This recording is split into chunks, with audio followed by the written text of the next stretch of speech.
talk about your Atlanta experience though. I know for a minute you was coming up off the scam and shit. Yeah. Jug. Okay, Jug Rich. Yeah, definitely.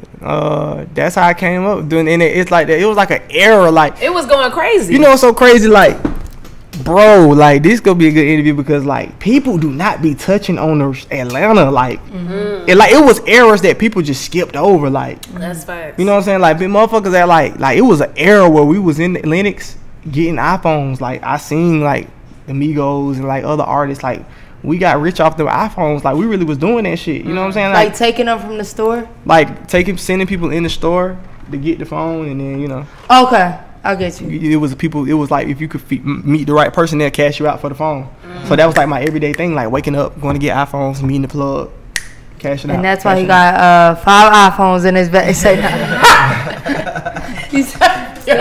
you did set yourself up for that. No, these iPhones were done the right way. These are legit. Damn it. I had to leave that alone Cause that shit. I bet that shit. I did an interview. Matter of fact, I did an interview about the scam and shit, but that shit got like, almost 500,000 views on Blaque. The scam was tuned in, like maybe he can get cheat codes.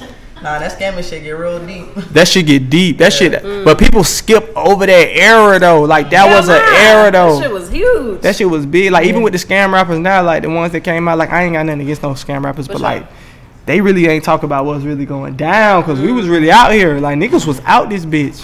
Yeah. Niggas was out this bitch. Atlanta was hot.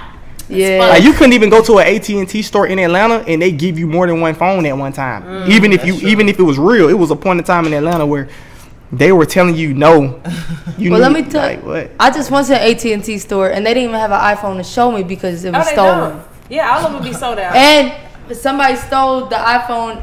The display, and the display is not like a real iPhone. But I'm thinking like this person probably sold it to somebody on the street. That's the water boys. It's but like when you say like you can't even know like that shit was like that, bro. 2016. Yeah. That shit was like, you know what I'm saying? Like nigga, I was doing that shit. I was on OD. Like I was like a fucking crackhead for that shit. Be addicted to that money. Bro, I'm talking about like I had a plug, right? He was in Washington DC. You know what I'm saying? On everything. And he used to call me and he used to work at one of the stores. And when he called me, bro, like I get on the road, I don't care what time it was. And I had a beat up ass Honda, the bumper falling off the front of that shit. I be in the car by myself driving to Washington DC from Atlanta. Damn. I don't give a damn if he called me at 11 o'clock. Whoa. Yeah. And sleep in the car just to save money and wake up and go straight to Target and get them pieces. Shit. Dedicated. I was not bullshitting. That's why when motherfuckers be playing, I be like, you don't know what I did to get here, boy. Okay. But how'd you get into that? Like somebody put you onto it, or I was like on some like real depressed. I was like going through depression, like trying to figure out like some money. And it was like some shit happened. Like I was, you know what I'm saying, I was in a real badass relationship. You know what I'm saying? It was horrible. It was a fucked up relationship, bro. And then I had lost my job because I went to school for like heating and air conditioning. You know what I'm saying? Oh wow. So I was doing it. I was doing the air conditioning shit, and I got fired. You know what I'm saying? And then I got fired for that shit. And I was just like, damn, bro, what the fuck I'm finna do? I'm depressed. I'm at the house just depressed, like just eating noodles, depressed. You know what I'm saying? Then fucking my homie, DeQuincy, he was doing the phone shit. And I was like, bro, how you doing that shit, bro? He said, bro, he told me the sauce, right? And I wrote that shit down. At the time, I was writing in my notes. But I was writing in my notes. Yeah. And I wrote that shit down. And I said, all right, bet I'm gonna try it. So you know how God always do his thing, like always.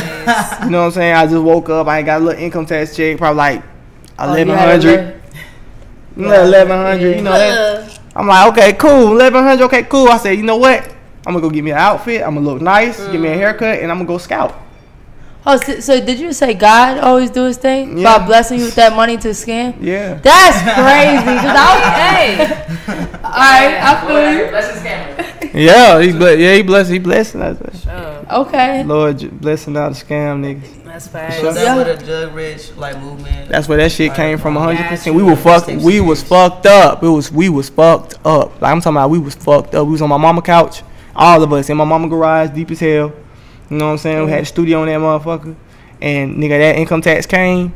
And I always knew how to sell shit. I always been selling shit. I get me a nice haircut. When it got me at the time, niggas was getting their outfits from, what's that store called? Flykicks. Oh yeah. When it got me an outfit from Flykicks, went to fucking Linux. I see somebody pretty girl. Hey man, you want to make some money? Da, da, da, da, da. So this is what we gonna do. You gonna go in the store. Bop, bop, bop, bop, bop. Da, da, da. Do you bring me that? I give you that. First 2 days, they ain't catch shit. Third day happened, I caught some shit. And I was just like, okay, cool. And then, man, that shit get deep because then I found some remix sauce, and then I started learning how to get a lot from one person. Like I knew how to get 30 phones with one person. That's crazy. That shit got real. Jug Rich, like I know you cool with Quill and them. Any relation to Hood Rich with the names like then y'all? No, I don't even know like Hood Rich, but I know Quill and Maul. For sure. Okay. I mean Hood Rich, we didn't seen each other a couple times. Like we cordial, but like Quill and Maul, like I talked to them, like we cool. You know what I'm saying? Cause like when I was doing my thing, I remember them just being in the studio with Pablo. Youngins, nigga twisting their head. They in the studio with Pablo. Pablo was rapping. For sure. And I seen them at the studio, you know what I'm saying? And that, you know what I'm saying? That was in that era too though. That was in that era where everybody was at the same studio. The Progress Report.